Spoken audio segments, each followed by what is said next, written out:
Now, and I'm not representing damage. Now, I represent the National Coalition of Blacks for Reparation in America. I'm the national co-chairperson. And I see this, and I'm seeing your film through these eyes, right? I'm saying this is a major tool to mainstream the reparations movement. Meaning all of our people can see the damage done. What was missing for me was the context of what happened to us and where we were before the damage, right?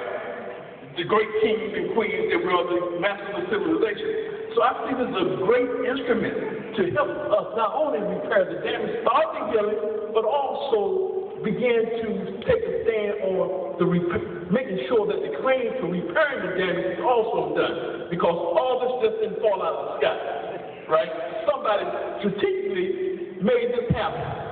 And so I just really appreciate you for the tool that you've given us today. And I hope that folks can receive it the way you have produced it and begin to mainstream the reparation movement. Thank you very much. Thank you, my brother. Hey, Dad. Hey, Mom. Hey, Chef. Hey, family. Hey, Raheem. Hey, Pat. Hey, son. It's great. Hey, great. Yes, sir. Good evening. First of all, this film was something, a journey. I'm shocked. I mean, this film made me laugh, made me cry, made me think and remember, and a lot of stuff, a lot of baggage. It's not just dark skin or light skin. It's just like black, period. Just as much as 2 months ago, I had to prove to some clients that I had that are Haitian that I was black. I had to literally take them to my Facebook page and show them my sister and my nieces and nephews. And another thing, when we were coming up, my grandfather was white, and they served sandwiches based on the skin color. The peanut butter and jelly sandwiches, we lined up. I wasn't never at the last end of the line, I wasn't at the beginning either.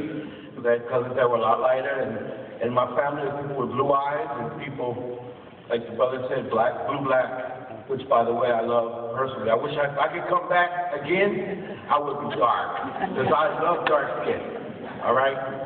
But just, this is something, I will not stop talking about this film. I will tell everybody about it, but it's painful, though. It's painful. I can imagine how it is for the sisters who have felt and lived with this. Well, thank you for your comment. Truth is painful. That's the only why I documentary films. Because I can stay truthful. I'm not a part of Hollywood. So you know what? Also, let me say this. Because there's so many people in the line, can we just keep it to one question and not too many testimonies, please? We'll say that for, what's today? Tomorrow's Thursday? Say it for church. Please, we've got so many people. Come on. How you doing? I wanted to say first, thank you, and that I'm a young filmmaker, just turned 26, and was extremely inspired by this film. And I had to. You said you filmed in Atlanta, and I had the fortunate to be down in Atlanta on a film shoot, and I witnessed. Actually, they stopped shooting a portion of the music video to remove all of the darker women from the room, and it impacted me tremendously. And it's a pretty popular music video that people would never know that had happened, that they literally stopped shooting for something like that to happen.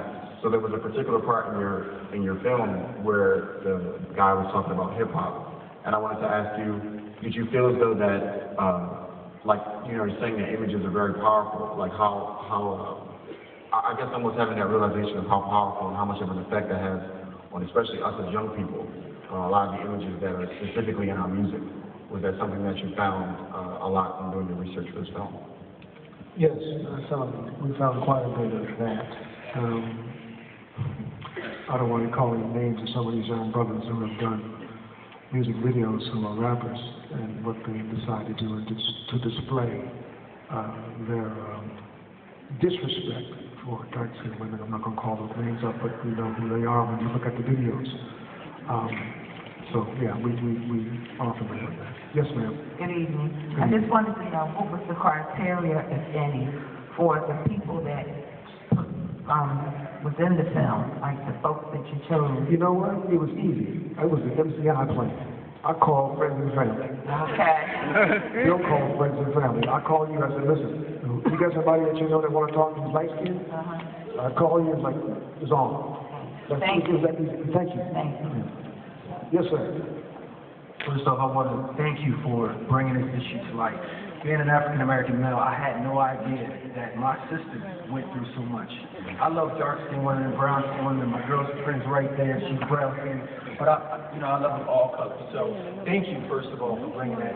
That's what struck me the most and surprised me the most. Because it's one thing to be discriminated against from different colors or different ethnic groups.